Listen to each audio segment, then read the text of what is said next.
ሰው ኃይል ሲሰጠው ዕውቀት፣ ጥበብ፣ ጉልበት፣ ስልጣን ሲሰጠው ያላወቀበት ይታበያል። ናሙሩን ታበየ፣ ራሱን ከፍ ከፍ አደረገ።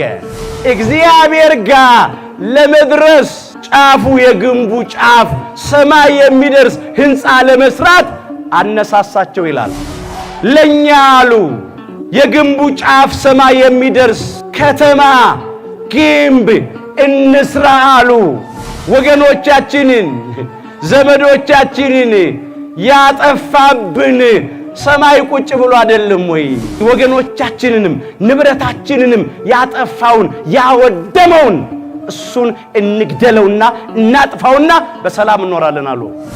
ያን ጊዜ ነው ኑ እንውረድ፣ አንዱም ያንዱን ነገር እንዳይሰማው ቋንቋቸውን እንለያየው፣ ቋንቋቸውን እንደባልቀው አሉ ቅድስት ሥላሴ። ኑ እንውረድ በግብር ነው። ኑ እንውረድ በቁጣ ነው፣ በመዓት ነው፣ ስራቸውን በማፍረስ ነው። እግዚአብሔር ቋንቋቸውን ለያየ። መግባባት አልቻሉም፣ መደማመጥ አልቻሉም።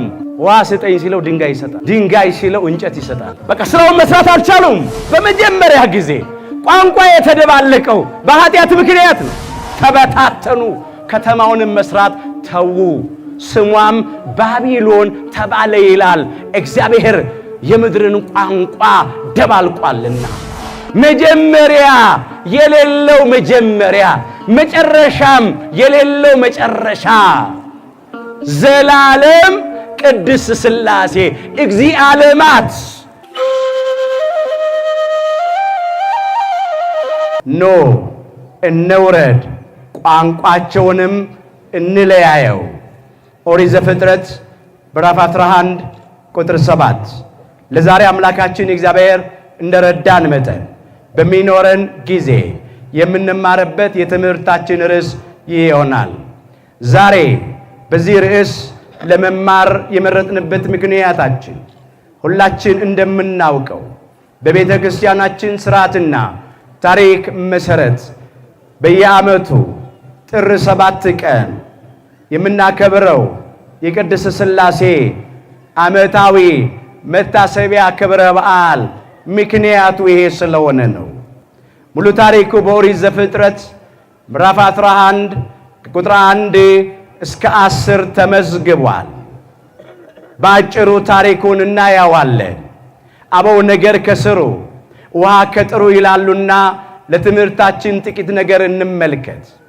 ሁላችን እንደምናውቀው በኖህ ዘመን የነበሩ ሰዎች ኃጢአታቸው እጅግ በዛ፣ እግዚአብሔርንም አሳዘኑት። አምላካችን እግዚአብሔር ከኃጢአታቸው ብዛት ከሰውነታቸው ክፋት የተነሳ ምድር ተበላሽታ ስለነበረ ኖህንና 7ቱን ቤተሰቦቹን ብቻ ሲተው 8 ሰው ሲተው ማለት ነው ዓለምን በንፍር ውሃ ቀቅሎ አጠፋ። ኖህ ግን በእግዚአብሔር ፊት ሞገስ ያገኘ ሰው ነበረ።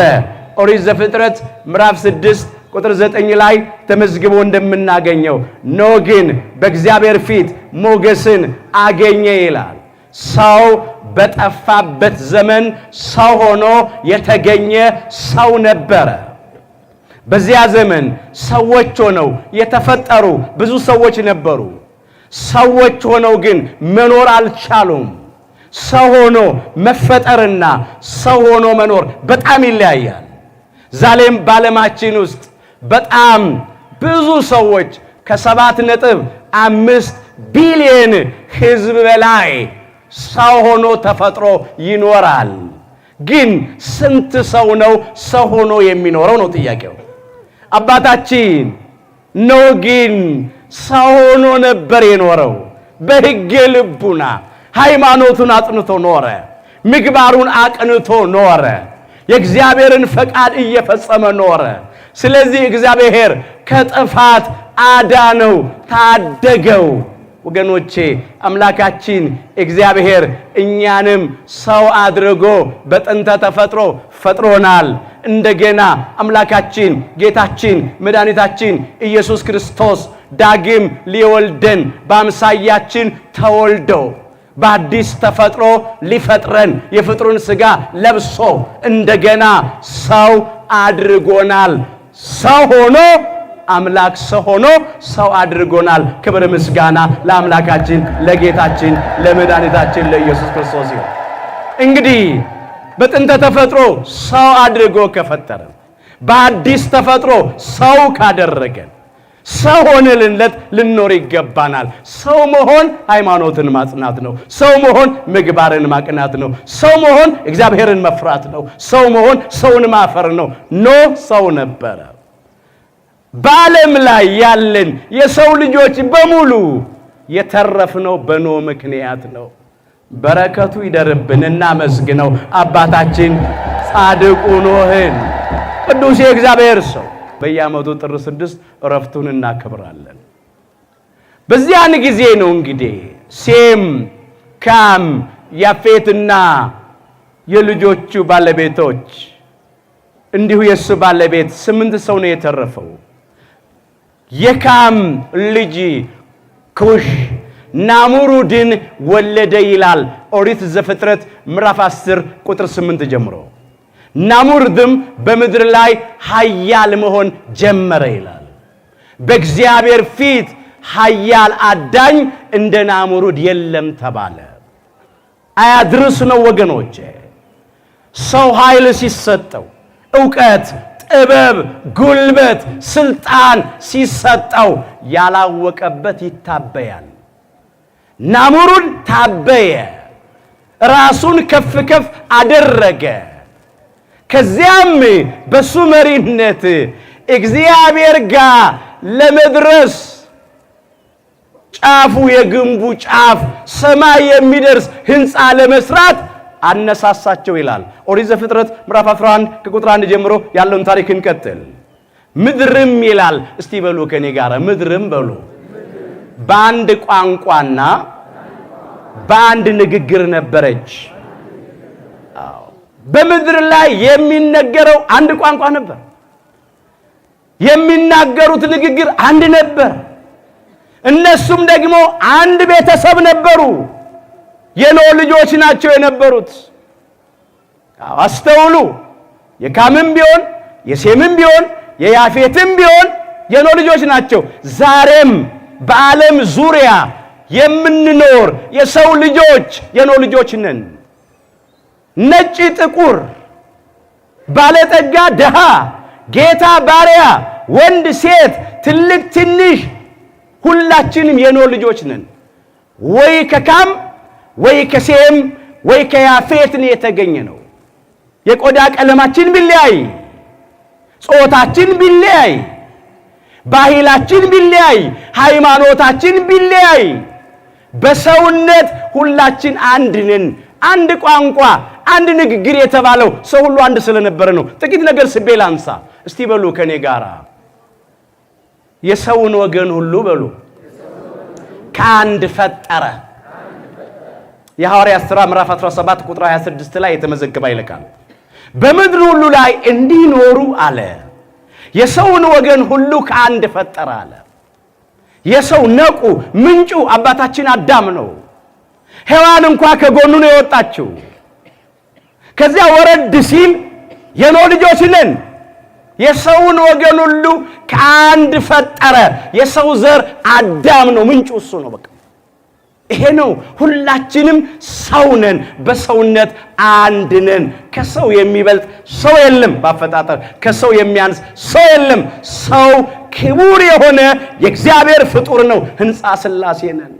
እግዚአብሔር በእጆቹ ያበጃጀን፣ በመዳፎቹ የቀረጸን፣ ግሩምና ድንቅ አድርጎ የሰራን የእጁ ስራዎች ነን። ምድር በአንድ ቋንቋ በአንድ ንግግር ነበረች ሲል ሰው ሁሉ አንድ ስለነበረ ነው። ከዚያ ተነስተው ከጥፋት ውሃ በኋላ ማለት ነው ወደ ሰናዖር ደረሱ ይላል። ከምስራቅ ተነስተው ሰፊ ሜዳ አገኙ። እርስ በርሳቸው እንዲህ ተባባሉ፣ ለኛ አሉ የግንቡ ጫፍ ሰማይ የሚደርስ ከተማ ግንብ እንስራ አሉ። ይህንን ያሉበት ምክንያት አላቸው። ወገኖቻችንን ዘመዶቻችንን ያጠፋብን ሰማይ ቁጭ ብሎ አይደለም ወይ? ግንብ ስላልገነባን እኮ ነው በጥፋቷ ያለቅ ነው። ስለዚህ ከስልጣኑና ውርደው ሰማይ ላይ ደርሰን ሄደን አይገብዝነት ከንቱነት እንግደለው። በንፍር ውሃ ቀቅሎ ያጠፋንን እኚህ ወገኖቻችንንም ንብረታችንንም ያጠፋውን ያወደመውን እሱን እንግደለውና እናጥፋውና በሰላም እንኖራለን አሉ። ግንብ መገንባት ጀመሩ። ከተማ መስራት ጀመሩ። ጥቡን በእሳት እየተኮሱ እንደ ድንጋይ ያደረጉት ይላል። ያን ጊዜ አምላካችን እግዚአብሔር እንዲህ አለ፣ እነኚህ አለ አንድ ወገን ናቸው አለ። ሁሉም የኖህ ልጆች ናቸው፣ የካም ልጆች ናቸው። እነሆም አንድ ቋንቋ ይናገራሉ አለ። አንድ ቤተሰብ ናቸው። ያሰቡትንም ደግሞ ለመስራት ጀምረዋል። በሐሳብ አይከለከሉም፣ አይጨርሱትም እንጂ አለ። ያን ጊዜ ነው ኑ እንውረድ፣ አንዱም ያንዱን ነገር እንዳይሰማው ቋንቋቸውን እንለያየው፣ ቋንቋቸውን እንደባልቀው። እግዚአብሔርን መፈታተን የጀመሩት ከእግዚአብሔር ጋር ትግል የጀመሩት አንድ ወገን ስለሆኑ አይደል? አንድ ቋንቋ እየተናገሩ ስለተግባቡ አይደል? እንዳይደማመጡ፣ እንዳይግባቡ፣ እንዳይሰማሙ ቋንቋቸውን እንለያየው አሉ ቅድስት ሥላሴ። ኑ እንውረድ ማለት በአካል አይደለም ወገኖቼ። ኑ እንውረድ በግብር ነው። ኑ እንውረድ በቁጣ ነው፣ በመዓት ነው፣ ስራቸውን በማፍረስ ነው። ለእግዚአብሔር ባህሪ መውረድ፣ መውጣት፣ መቀመጥ፣ መነሳት፣ መሄድ፣ መምጣት የለበትም። እግዚአብሔር ቦታን ይወስናል እንጂ እግዚአብሔርን ቦታ አይወስነው። እሱ የሌለበት ቦታ የለም፣ የማይኖርበትም ቦታ አይኖርም። ከሰማይ ሰማያትም በላይ አለ፣ ከመቀመቃትም በታች አለ። ሰማይን ያለ ባላ ምድርንም ያለ ካስማ የዘረጋ አምላክ ነው። ዓለምንም በመዳፉ የያዘ አምላክ ነው። እኔ የቅርብ አምላክ እንጂ የሩቅ አምላክ አይደለሁም ይላል እግዚአብሔር። ሰው በስውር ቢሸሸግ እኔ አላየውምን? ሰማይንና ምድርንስ የሞላው እኔ አይደለሁምን ይላል ትንቢተ ኤርምያስ ምዕራፍ 23 ቁጥር 23 ጀምሮ። በምላት አለ፣ በስፋት አለ፣ በጥልቀት አለ፣ በርቀት አለ። ስለዚህም በግብር ወረደ፣ በቁጣ ወረደ። አዎ ቋንቋቸውን ደባለቀው። ወዘረወ እግዚአብሔር ነገሮሙ ይላል። እግዚአብሔር ቋንቋቸውን ለያየ። መግባባት አልቻሉም፣ መደማመጥ አልቻሉም። ውሃ ስጠኝ ሲለው ድንጋይ ይሰጣል፣ ድንጋይ ሲለው እንጨት ይሰጣል። በቃ ስራውን መስራት አልቻሉም። መግባባት በቋንቋ ነው። ቋንቋ ተደባለቀ። በመጀመሪያ ጊዜ ቋንቋ የተደባለቀው በኃጢአት ምክንያት ነው፣ በትዕቢት ምክንያት ነው፣ እግዚአብሔርን በመፈታተን ምክንያት ነው። የኃጢአት ውጤት ነው፣ የበደል ውጤት ነው። እንዳይግባቡ፣ እንዳይደማመጡ፣ እንዳይስማሙ አደረገ። ወዘሮሙ ውስተ ኩሉ ገጸ ምድር ይላል። በምድር ሁሉ ላይ በተናቸው ይላል። ቋንቋቸው ብቻ አይደለም የተደባለቀው፣ በምድር ሁሉ ላይ በተናቸው፣ ተበታተኑ። ከተማውንም መስራት ተዉ፣ ስሟም ባቢሎን ተባለ ይላል። እግዚአብሔር የምድርን ቋንቋ ደባልቋልና ከዚያም በኋላ በምድር ላይ በትኗቸዋልና ይላል። አስተውሉ ወገኖቼ። እነሱ ይሰራሉ አለ፣ እኔ አፈርሳለሁ አለ እግዚአብሔር። ትንቢተ ሚልክያስ ምዕራፍ 1 ቁጥር 4 ላይ የተመዘገበ ቃል ነው። በቃ ሰሩ፣ ግንብ ሰሩ በትዕቢት እግዚአብሔር ጋር ለመድረስ፣ እግዚአብሔርን ለመዋጋት፣ እግዚአብሔርን ለመግደል። እንደ ቤተክርስቲያን ታሪክ እንደሚነግረን እነሱ ጦር ሲሰብቁ ወደ ሰማይ እግዚአብሔርን ሊወጉ፣ ሰይጣን በምታት ጦሩን ደም እየቀባ ይልክላቸዋል። ከዚያ ያንን ደም ሲያዩ እግዚአብሔርን ወጋ ነው፣ አቆሰል ነው፣ አደማ ነው ይላል። እነሱ ይሰራሉ፣ እኔ ግን አፈርሳለሁ። ስለዚህም ይላል በበደላቸው ዳርቻና በኃጢአታቸው በጥፋታቸው ምክንያት እግዚአብሔር ለዘላለም የተቆጣቸው ሕዝብ ይባላሉ ይላል። እነሱ ናቸው እግዚአብሔር የተቆጣባቸው፣ ያዘነባቸው፣ ከዚያ ስራቸውን ሁሉ ከንቱ ያደረገባቸው፣ ተበታትነው የቀሩ። ከጥንት ጀምሮ እኔ ነኝ፣ ከእጄም የሚያመልጥ የለም፣ እሰራለሁ የሚከለክልስ ማን ነው ይላል ትንቢተ ኢሳይያስ ምዕራፍ 43 ቁጥር 13 ላይ።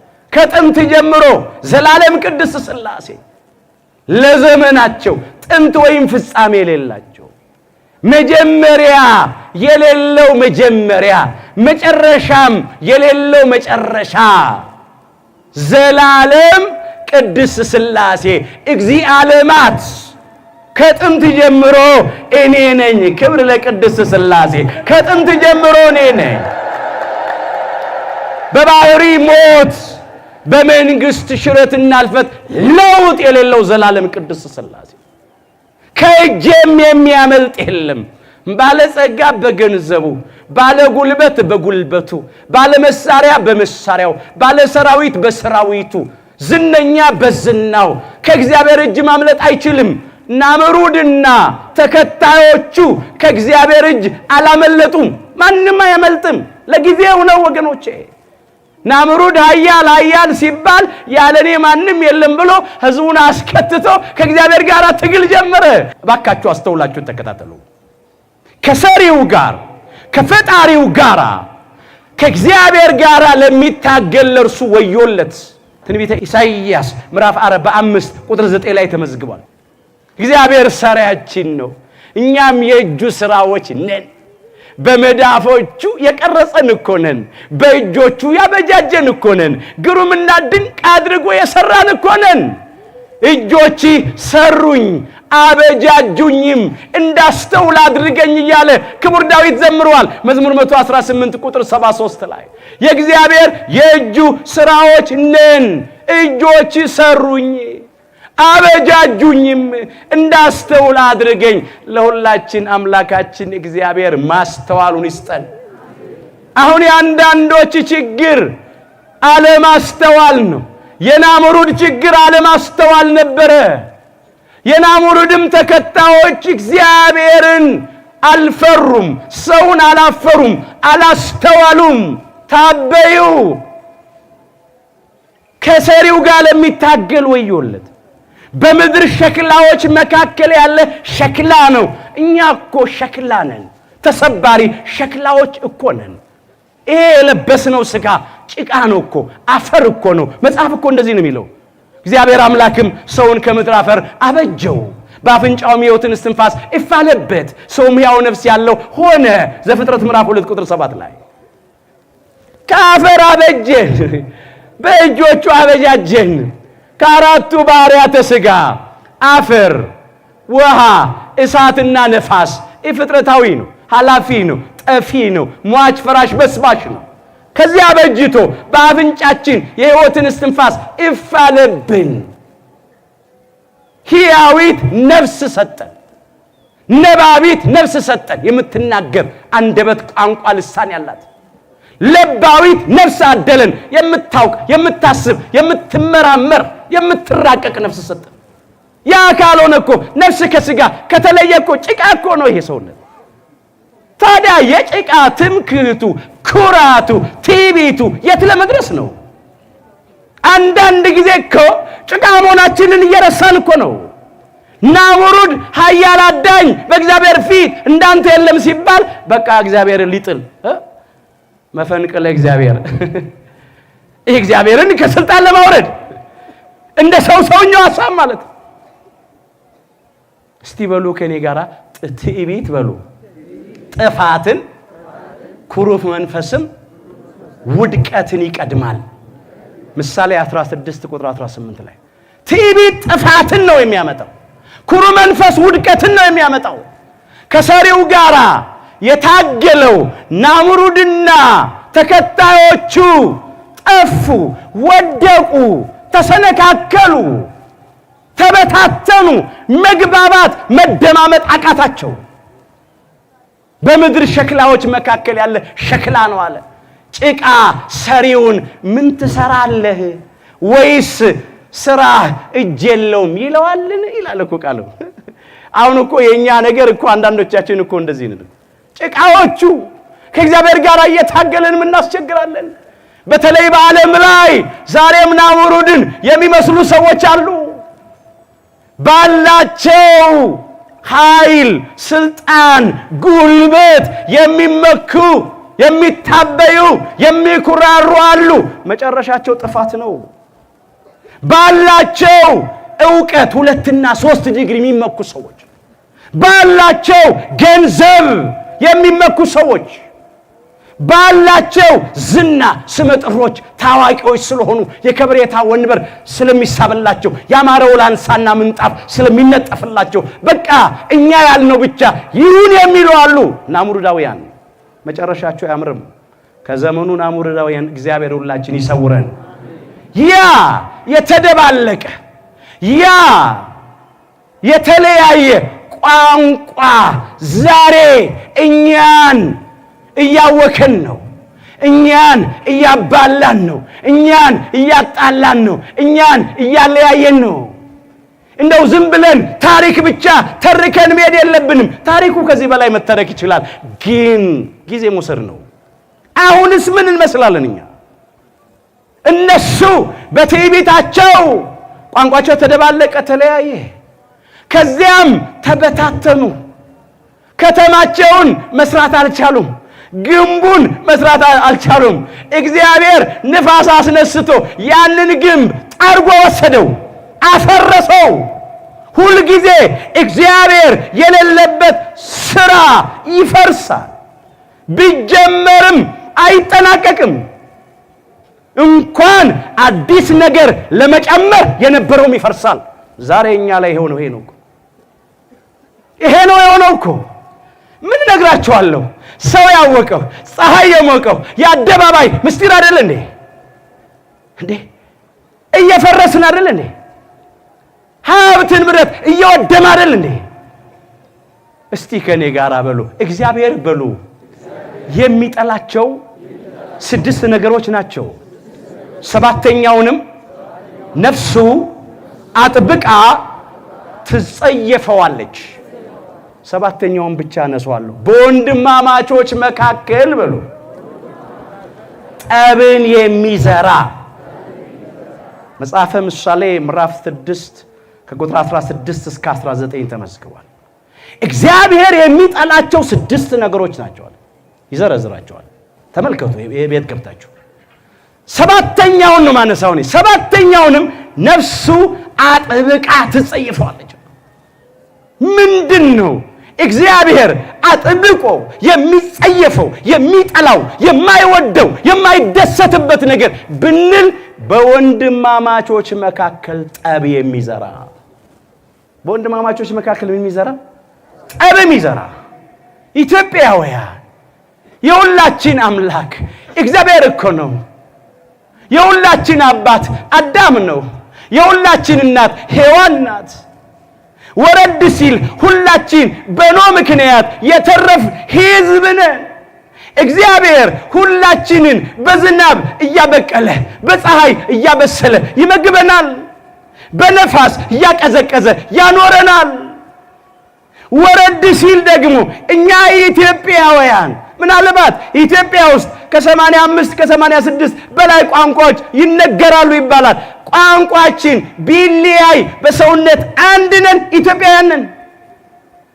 አዎ ጾታችን ቢለያይ ወንዶች አሉ፣ ሴቶች ደግሞ አሉ። እኛ ወንዶች ነን፣ ሴቶችም አሉ። ጾታችን ቢለያይ በሰውነት አንድ ነን፣ በኢትዮጵያዊነት አንድ ነን። እምነታችን እንኳን ቢለያይ እኛ የኢትዮጵያ ኦርቶዶክሳዊት ተዋሕዶ ልጆች ነን። የተለያዩ ሃይማኖት ደግሞ የሚከተሉ ኢትዮጵያውያን አሉ። በሰውነት አንድ ነን፣ በኢትዮጵያዊነት አንድ ነን። ምን ያጣላናል? ምን ያባላናል?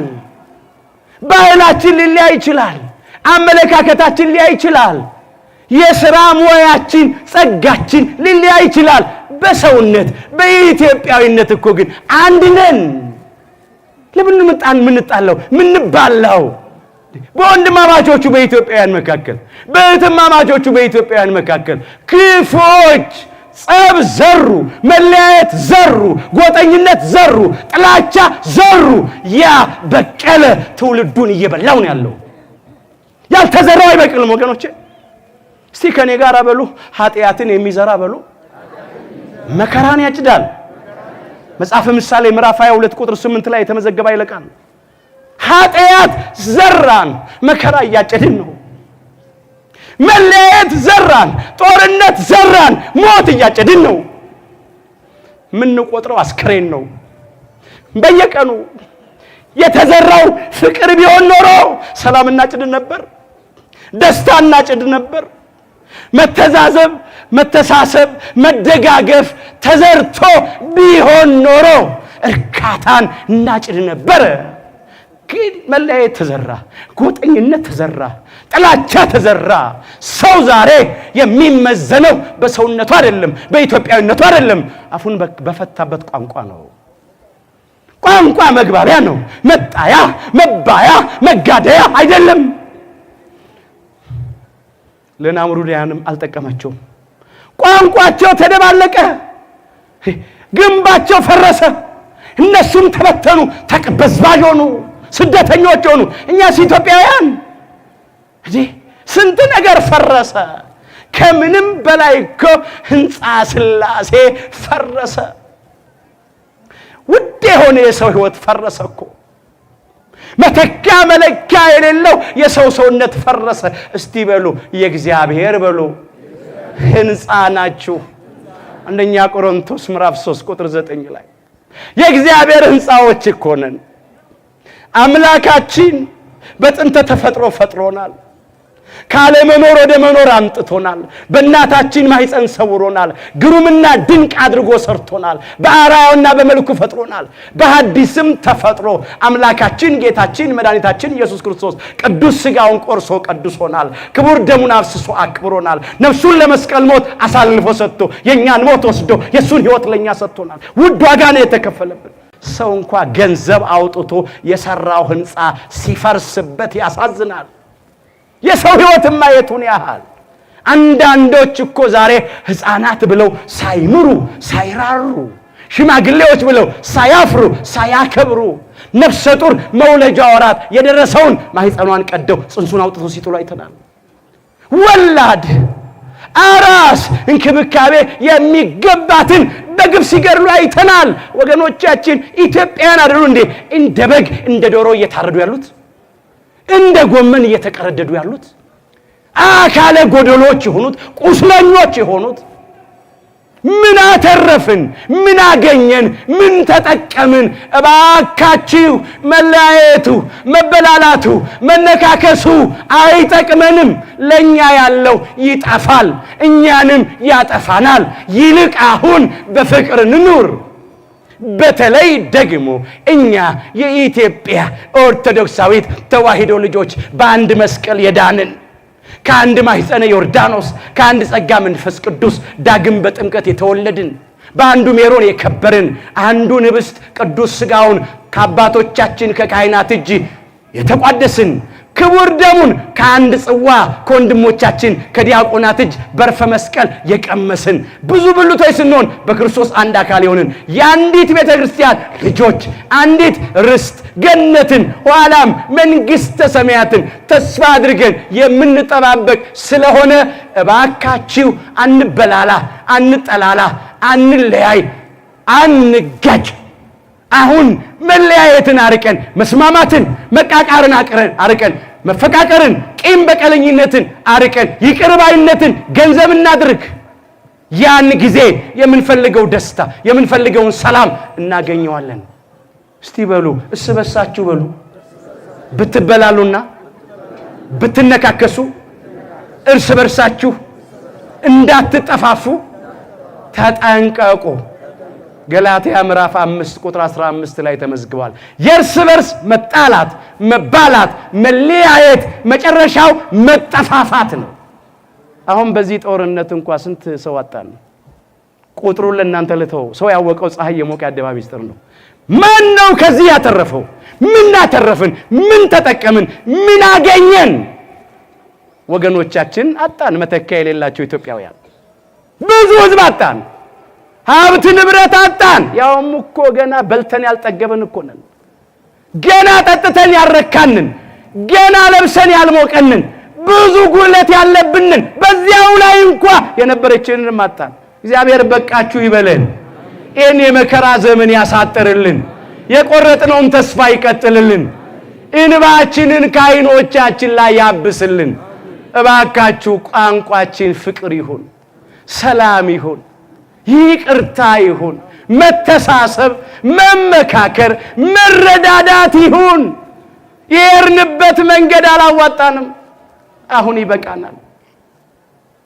እግዚአብሔር አምላካችን እንደገና እንድንግባባ በቅዱሳን ሐዋርያት በኩል እኮ መንፈስ ቅዱስ ጸጋውን አፍስሶ አድሎ ቋንቋ ደግሞ ሰጥቶ እኮ ነበር እንድንግባባ እኮ ነው።